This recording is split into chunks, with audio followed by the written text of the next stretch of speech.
Assalamualaikum tuanku. Waalaikumsalam warahmatullahi wabarakatuh. Saya mau bertanya kepada tuanku tentang masalah Nur Ahmad. Ya, Apakah benar Nur Ahmad itu ciptaan dari Allah? Apakah benar Nur Ahmad itu belahan dari Allah? Dan apakah benar Nur Ahmad itu embusan dari Allah? Tolong tuanku jelaskan kepada saya dengan sejelas-jelasnya dan sedetail-detail mungkin. Silakan tuanku. Assalamualaikum warahmatullahi wabarakatuh. Alhamdulillahilladzi nuru hudahul haq. Asyhadu an la ilaha illallah wahdahu la syarika lah. Wa asyhadu anna Muhammadan abduhu wa rasuluhu dan nabi abda.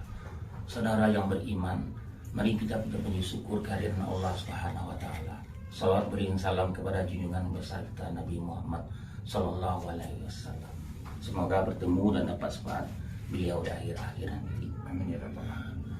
Saudaraku yang seiman, jika ada saudara yang ingin bertanyakan soal hadis, tanyakanlah kepada ustaz-ustaz kita yang menuntut ilmu Timur Tengah. Seandainya ada saudara-saudara yang ingin menanyakan tafsir Al-Quran, tanyakanlah kepada ulama-ulama kita yang ada di negeri ini. Saya hanya orang biasa, tidak pernah menuntut ilmu di pesantren atau dimanapun. Lahir di desa. Jika ada saudara yang ragu dengan ilmu, tanyakanlah ilmu tentang kemarifatan. Saudara muslim yang berbahagia, marilah kita, hanya satu pesan saya, jangan pernah meninggalkan sholat. Sholat itu adalah kunci ibadah, fardu ain hukumnya. Sholat itu mikrah orang mukmin sekalipun hakikatnya mensucikan jasad. Jika ada di akhir-akhir setelah Nabi Muhammad lahir, ada orang yang mengaku Nabi, haram kita untuk mempercayainya. Karena Nabi Muhammad itu adalah Nabi terakhir, penutup sekalian para Nabi. Oh ya, tentang mengenai pertanyaan saudara Izal, akan saya jawab. Benarkah Nur Ahmad itu ciptaan dari Allah? Atau bela diri Allah, dia belah dirinya, diciptakanlah Nur Ahmad? Atau hembusan Allah?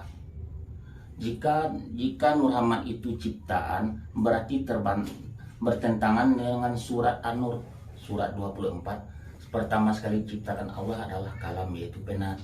Jika benar Nur Ahmad ini adalah belahan dari Tuhan, berarti Tuhan itu punya anak. Berbantahan atau bertentangan dengan surat Al-Ikhlas. Sedangkan surat Al-Ikhlas itu mengatakan Qulhuwallahu ahad, aku ini asa. Engkau di tempat bergantung, tidak beranak dan tidak pula diperanakan. Jadi bukan begitu asal muasal kejadiannya.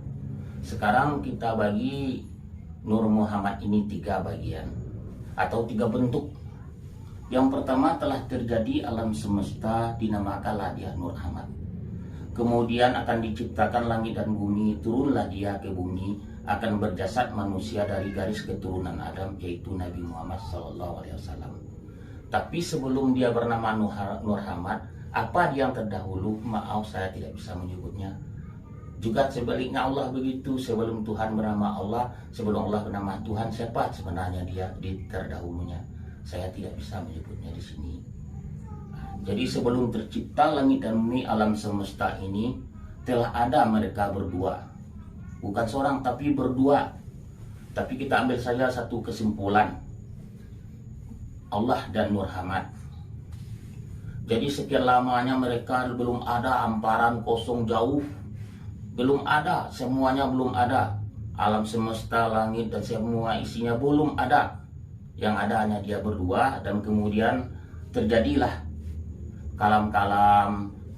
Mereka berkata berkalam-kalam berdua, dan pada akhir terjadilah huruf-huruf. Jadi sekian lamanya mereka berdua, terniatlah di hati Nur Ahmad ini.